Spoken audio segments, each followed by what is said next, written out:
Faculty of Middle East Institute, but this is the event of Central Asia-Caucasus Institute, which is part of American Foreign Policy Council, and we are located in Capitol Hill.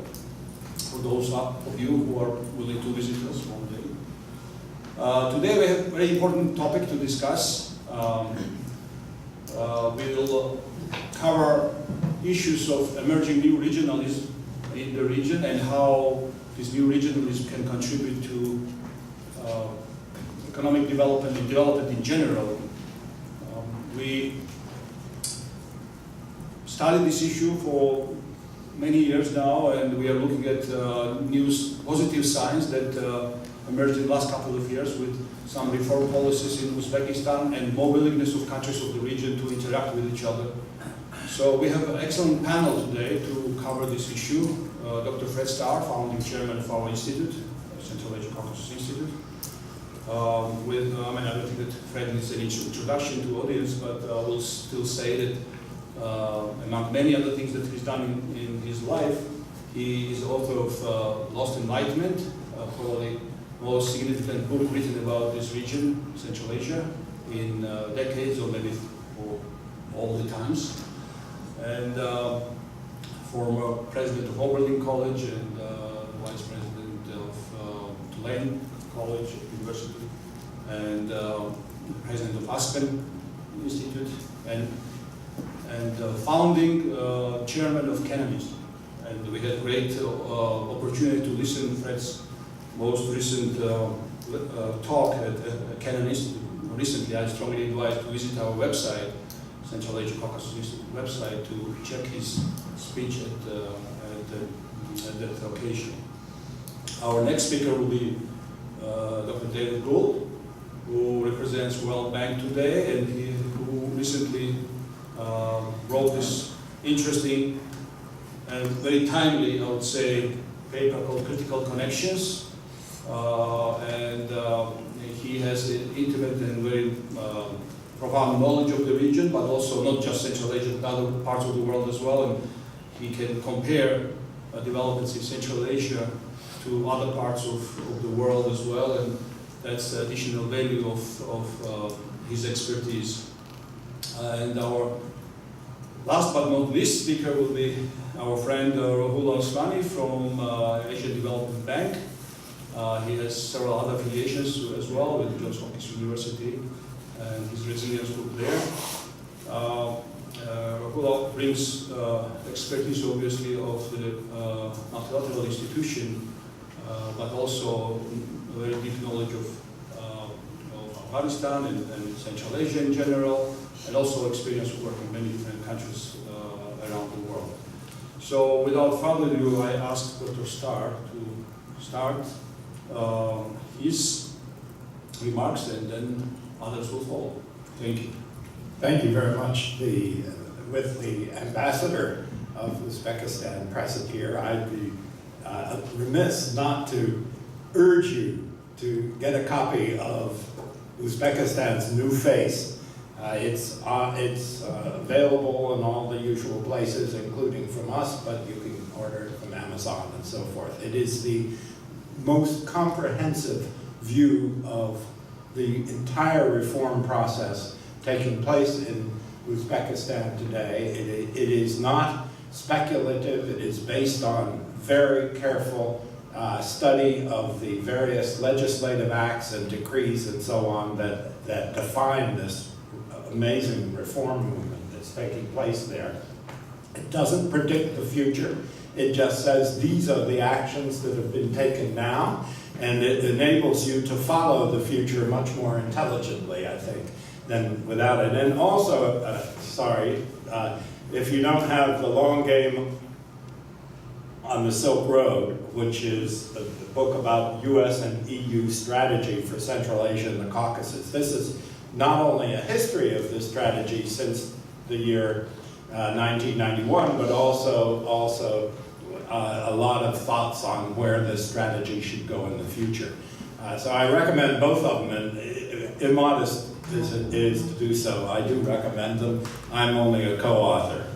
Now, regarding regionalism in Central Asia, anyone who has been watching this region for the last generation knows that there is a whole litany of arguments against regionalism.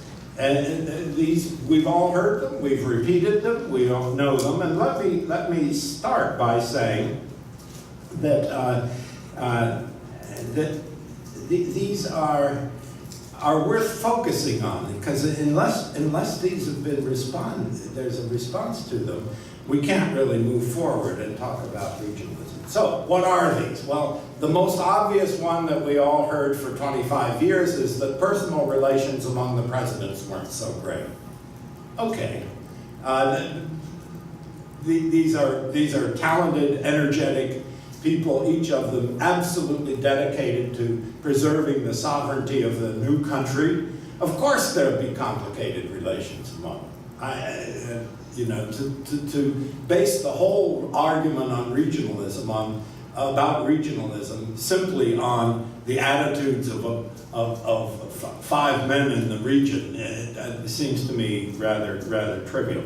The second one is that, of course,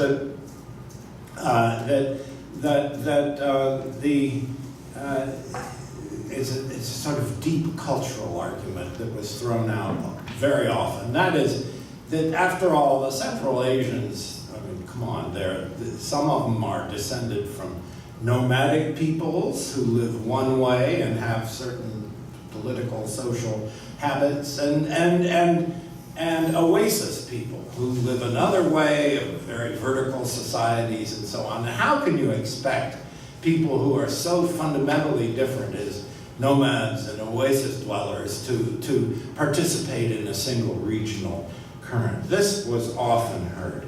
What you didn't hear so much was religion, because most everyone in the region is, among the Muslim population, are Sunni Muslims, although there are some Ismailis in Tajikistan, but by and large, that one didn't come up against the regionalism. One that did, and often has come up, is the linguistic and ethnic one. Well, these people are really very, very different. If a Turkmen is sitting down and talking with a Tajik, they better speak Russian or English or Lord knows what, but because these are fundamentally different language groups, and how can you have this as the basis of regionalism? So all these arguments were being put forward. Let me touch on each of them in turn. But I should add one more that and it's the most recent, and that is that these are all these borders that exist, artificial though they may have been when they were imposed by Stalin in the 20s, nonetheless they have a certain reality today, and nation states develop as nation states, and everyone's going their own direction, and it's naive to think about any kind of regionalism. Okay, but now let me focus a little more closely on this. First, the nomad issue. The nomad issue is fundamentally misstated, because there's a tremendous lot of very intelligent research that's been done on this over the years. And what is utterly clear is that neither the oasis dwellers nor the nomads could have existed without the other.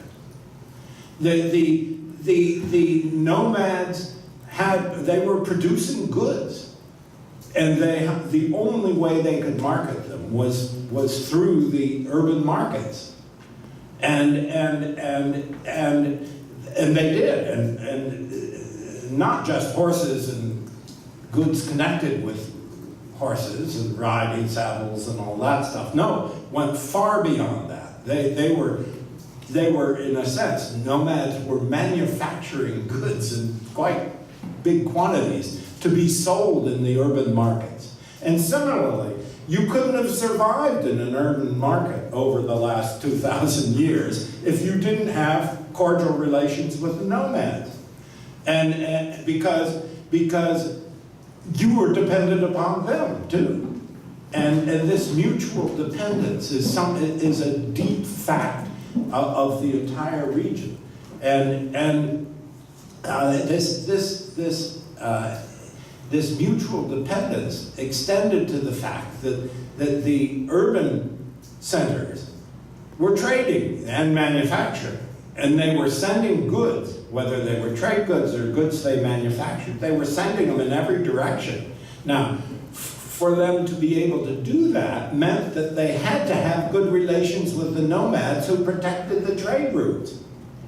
So my point here is that argument is a myth, that somehow the nomad urban tradition prevents there being regionalism today. On the contrary, they have a deep tradition of interdependence.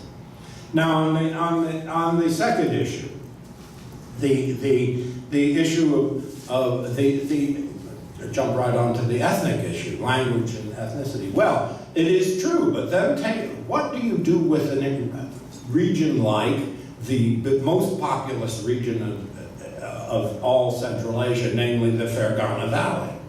The Fergana Valley, if you go there, and we did a big book on it 10 years ago, and it was, by the way, the authors were drawn equally from all three countries, Uzbekistan, Kyrgyzstan, and Tajikistan. Each chapter was co-written by three authors, one from each country. But a point that the authors made, and these were really, really top scholars from these countries, that was the deep interaction, interpenetration, if you will, culturally, that existed in the Fergana Valley. And so you have a concept like a word that is never used anymore, Sart, which really is something above ethnicity. These are people who share many common cultural features, in spite of having different languages and today different nationalities. So my point is that I think most of these arguments are fraudulent. There is also, you hear that, well, that's whatever the case in the deep past, what about the Tsarist period? Well, in the Tsarist period, you had in the 19th century, 18th century, you had these emirates. Every one of them was multi-ethnic. And some of them truly had bad relations with their neighbors. I mean, Khiva in western Uzbekistan had very bad relations with the Turkmen, but the Turkmen had pretty bad relations with Bukhara as well. On the other hand, those same Turkmen were marketing all their carpets through Bukhara, and that's why they're called Bukharan carpets today. So in spite even of that relationship, which was very nasty for many centuries, nonetheless, there were interdependences that were very real and very enduring. Then what happened? I mean, the three emirates were all multi-ethnic. They were regional in character. Kokand particularly, it's the least studied of them. Kokand, they ruled a vast area. They had Kyrgyz, they had Kazakhs, Uzbeks, they had Tajiks, Turkmen, and this was while it lasted, was a very powerful little statelet. It even controlled western Xinjiang for quite a few years. Multi-ethnic, it's again my point. Now, you see all this coming to reality in 1916, the Great Revolt against the Tsarist army, which tried to mobilize Central Asian troops to fight in World War I. The whole region went up in smoke. It wasn't just the Kyrgyz, it was the Kazakhs, Uzbeks, Tajiks, and Turkmen. This was a region-wide revolt that took place then. Now, I'm going to jump along, and I'm not going to go through the Soviet period, except to point out an astonishing reality. And that is, in the period in the 60s and 70s and early 80s, we think of these republics of the Soviet Union each very separate with its own general first secretary of the Communist Party, its own system and so on. They were intimately coordinating. I heard this 15 years ago from the mouth of Mr. Usubaliyev, who was the first secretary of the Kyrgyz Communist Party. He told me, and he wrote this in his memoirs, that he, when he was first secretary, was on the phone constantly with Mr. Rashidov in Tashkent. And that they were all in touch with their counterparts in Kazakhstan and Tajikistan, and that in fact, they coordinated their response to demands coming from Moscow. No one has written a word about, well, one person did just 30 years ago, but this is an extremely important point, that, in other words, regionalism actually was born, modern regionalism, under the Soviet Union. When the Communist parties, top leaders, first secretaries, coordinated among themselves and eventually created a situation of de facto autonomy. Of course, they didn't control foreign affairs and stuff like that, but in many respects, they made a deal, and Usubaliyev was very clear about it. He said the Russians had no choice. They wanted certain things from us. We were willing to give them those things: cotton, meat, vegetables, fruit, uranium, so on. He said, we made a deal. We will give you those. Stay out of our kitchen. So there's regionalism, alive and well, long before the collapse of the USSR. Now, so let me then just